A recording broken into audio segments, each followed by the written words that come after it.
বাইদেউ নমস্কাৰ। নমস্কাৰ বাইদেউ। ইয়াতে আৰম্ভণি হৈ শেষ নোহোৱা দুটা শব্দ, হৃদয় উত্তাপ কৰা দুটা শব্দ। যেতিয়া আপুনি শুনে এজাক অবোধ শিশুৰ মুখত, ভাল নেলাগেনে আপোনাৰ?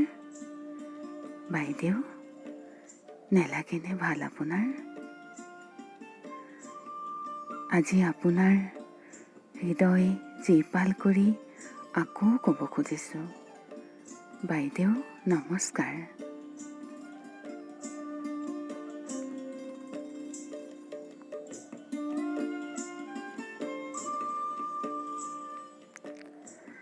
এখন ধুনীয়া ফুলনি, যি ফুলনিত আপুনি ৰচিছিলে সপোন। ধৰণী ধুনীয়া হোৱাৰ ভাল পাইছিল ফুলনিখন, বুকু ভৰি সাৰ দিছিল, পানী দিছিল নিতৌ। ফুলনি জাতিষ্কাৰ হৈ আপোনাৰ নয়ন জোৰাবলে, বুকু জোৰাবলে। ফুলৰ সুবাসে আৱৰি ৰাখিছিল আপোনাৰ হৃদয়। এনেকৈয়ে ফুলনিৰ আৱেশত আপুনি নিতৌ অহা যোৱা কৰি আছিল। আপুনি গমেই পোৱা নাছিল গতিময় দিনবোৰ আপোনাৰ কাষেদিয়ে পাৰ হৈ গৈছিল।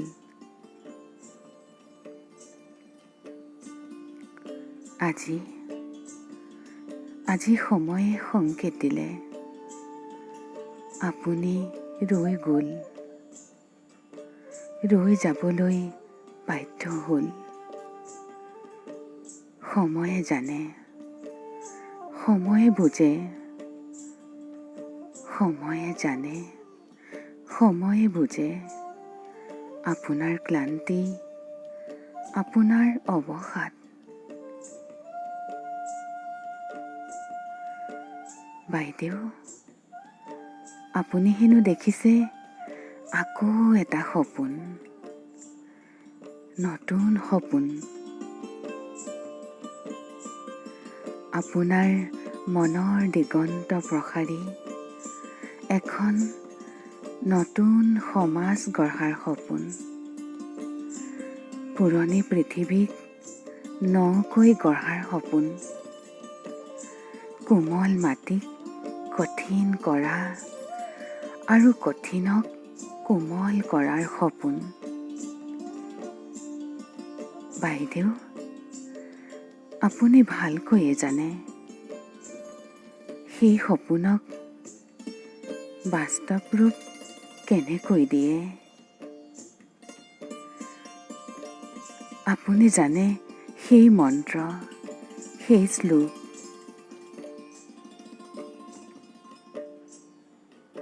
এখন সৰু ফুলনিৰ পৰা কেনেকৈ হেজাৰ হেজাৰ ডাঙৰ ফুলনি হয়, ধৰণী ধুনীয়া হয়। বাইদেউ, শিকাবনে আমাকো সেই মন্ত্ৰ, সেই শ্লোক? কিমান ত্যাগ আৰু আদৰ্শৰ চানেকিৰে মানুহ মহীয়ান হয়, ঠিক আপোনাৰ দৰে। বাইদেউ, আপোনাৰ দৰে। আজি পুনৰবাৰ কওঁ আপোনাক, বাইদেউ নমস্কাৰ, শতবাৰ নমস্কাৰ, শতবাৰ নমস্কাৰ।